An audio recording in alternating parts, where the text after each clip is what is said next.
And earlier you said you considered yourself a conservative. What does that mean? And also, what's your stance on voting for Black people? Absolutely. So the word conservative, of course they've tied it to, white Republican and stuff like that. That's not necessarily what it means. I honestly think all Black people are conservative. I always ask the question, do you believe in conserving family? Do you believe in conserving manhood? Do you believe in conserving your women and children, protecting your communities and stuff? That's what I mean by conserving. You're a conservative. Yeah, I'm just like, you conservative by almost by nature. I'm just like, if you're faith-based and Christian and stuff like that, you're conservative, whether you like it or not. I'm just like, that's what you are. But media has tied that word to white Republicans. I'm just like, I believe in conserving my family. I believe in regular, man, woman, children, household. I don't believe in none of this stuff trying to give these kids puberty blockers and all that nonsense or whatever. You can miss me with that. I'm going to keep coming. I'm going to say it again. I'm a conservative because I believe in conserving our way of life, our Black way of life. I believe in conserving that. So that's why I call myself a conservative. It doesn't have anything to do with a party. I'm an independent. That has nothing to do with a party. People all immediately make that Republican. I'm like, it's not Republican. That just means I believe in conserving our family. I believe in conserving our way of life that we used to have. So that's where I stand with that and conserving what we do have left of our families right now. But of course, with voting, I'm in support of voting. I do believe it's a strategy. We do need those people in the area, in those areas fighting for those rights to make sure we're able to vote and fighting for voter suppression, et cetera, et cetera. But, again, I said the body has many different parts. So and my fight is with children, and for other people and activists in our communities, I support them when they're fighting for voting and things like that. I always tell them, just let me know when they need me. And that's just like, again, they don't ask me to go fight that fight, because if they have children they need to work with, they come sending to me because they know that's my fight. Right. So that's just, we have to work together with that. But I definitely believe voting is good. We do need to vote, but seeing it as a be all end all, absolutely not. I definitely feel like real change, real systemic change in our communities is only going to happen if we do it for ourselves. Yeah, you spoke about the Nation of Islam showing you support and whatnot, but what other organizations have showed you support, and primarily like through in terms of finances? Absolutely. You have Israel United in Christ. Some of our churches, our local churches, have supported us. I don't really have like a list of like organizations that have supported, but I will say a lot of RBG Black people have supported our community. We have some big companies here where we live. Some of our restaurants have supported us. Some of our factories, our local Nissan dealership has supported us. We have a huge support base in Houston, Texas. NCRA Chevrolet down in Houston, Texas. They're a big supporter of us. Patrick Klein's at University of Texas and San Antonio is a big supporter of ours, but we have support from all over the world. We have articles in Italy, New Zealand, Canada, Australia. Got articles we can't even read, about our program.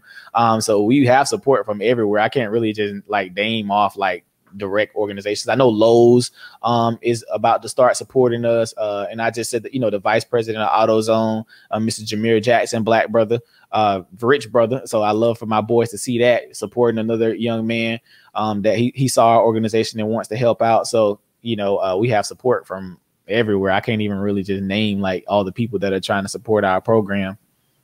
I know you're going to get out of here really soon, so I just want to ask this last thing right here.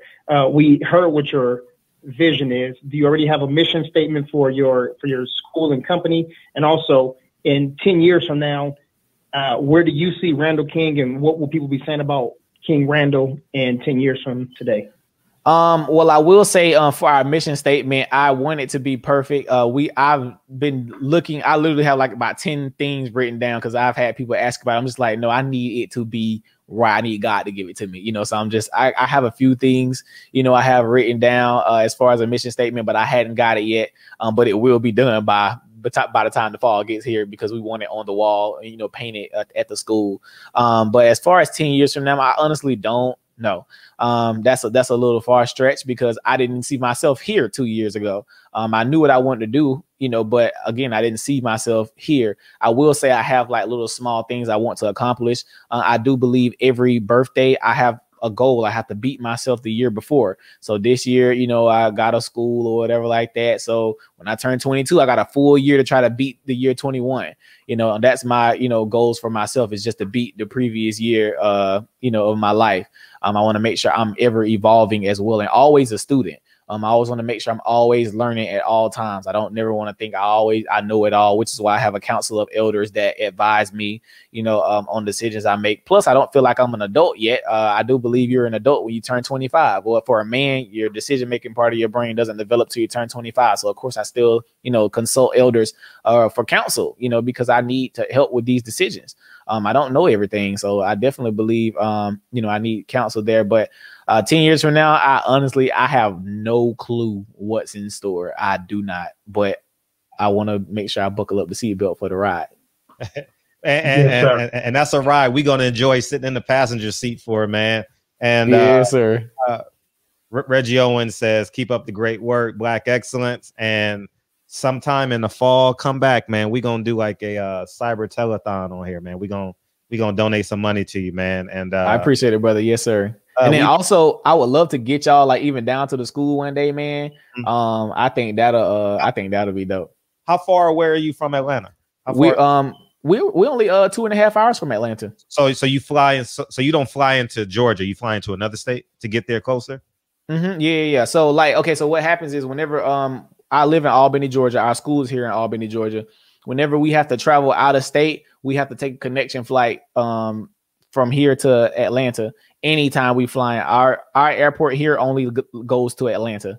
So we have one plane that leaves every time. It only goes to Atlanta. It's only about 20-minute flight because obviously it's right there. But it's about a 20-minute flight. But then from Atlanta, we go where we need to go. Or if you're trying to come to us, you just fly to Atlanta, then take the connection flight, 20-minute flight down to Albany. Oh, so is there a state closer to Albany than the city of Atlanta? Florida. Florida's very close. Oh, you're south. Oh, you're south. Oh, yeah, I'm very south. I'm almost at the Florida-Georgia line. Okay. How far are you from Fort Lauderdale, out of curiosity? You don't know. Look, not right off top, probably like 3. Okay, so about 3 hours. So Atlanta is the closest. I am inspired, man. I am thoroughly inspired, man. I appreciate it. Say thank you, man. It's just great to have you on. I appreciate you, brother. I'm glad to be here. Yes, sir. Yeah, and please come back. We're gonna raise some money for you in the fall, man. PPD will reach out to you, man. And man, stay optimistic, please, man. Yes, sir. Man, let us old folks be Debbie Downers, man. You please stay optimistic and inspire those kids, man. Because my boys are my heroes. They keep me bing. They keep me on go. Yes, sir. That's totally what's up. Because I was a school teacher for 7 years, man, and I wish I would have thought to open up my own school. I was Teacher of the Year, won every award, LA Times, every newspaper came to my school, and they laid me off. But if I would have, I never thought of owning my own school till I got about 35. Wow. Yes, sir. So you were 20 light years ahead of me, and just keep going, man. And we really, really want to support you. Really, really want to financially support you. So if you ever down and out and you just want to come on the shop and just get 10 minutes of inspiration. Yes, sir. Sunday to Thursday. And in the fall, we're going to do a telethon and donate.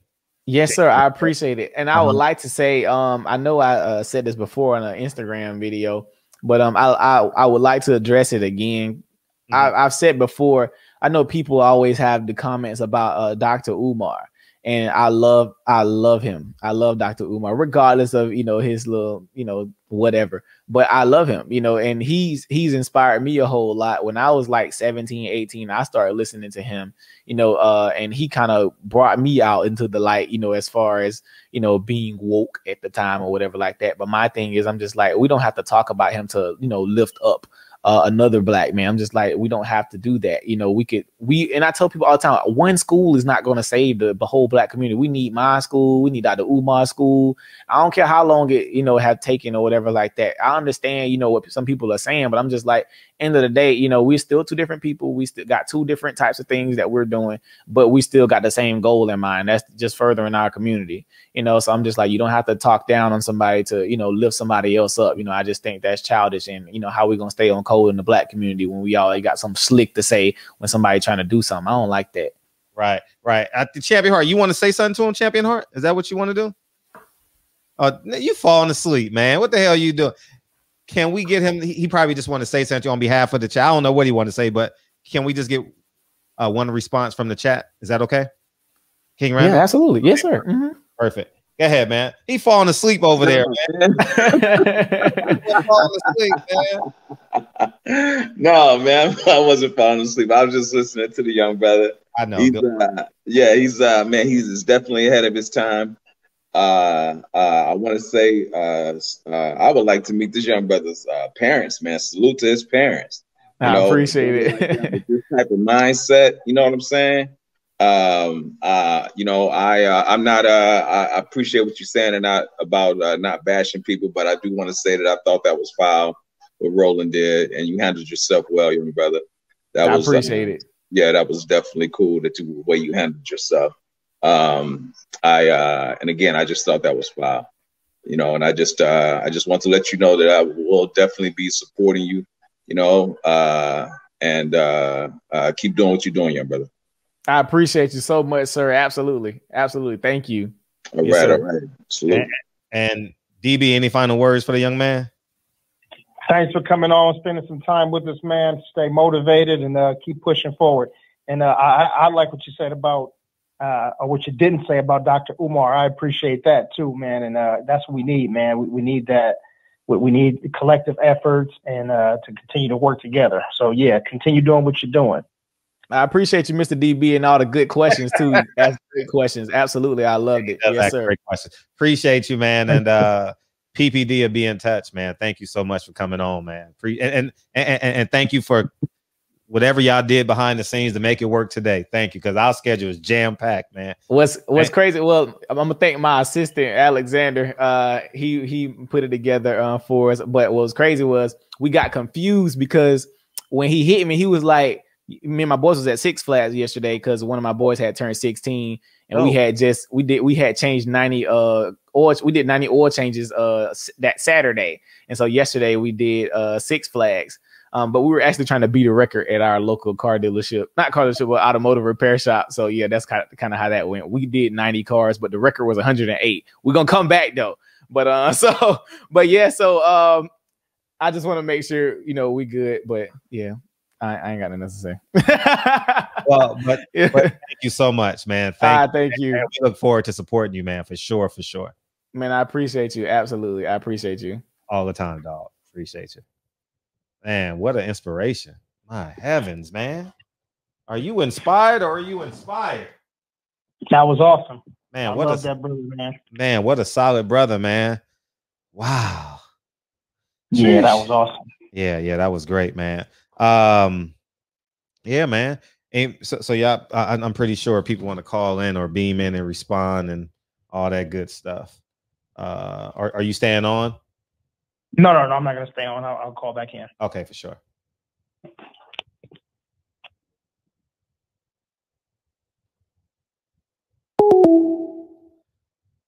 Whew.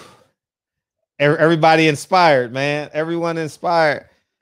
Hey, all you guys asking those questions, he answered it at the top of the show. Y'all came in late. FBI agent. Listen, I'm gonna tell y'all something about being an FBI agent. FBI agent in America saves people's lives. I mean, you can. Everyone associates the FBI with people who's infiltrated Black Panther Party, and those are demons too. Black Panther Party, Nation of Islam. Who else? Martin Luther King, SNCC, wherever you want to go. They have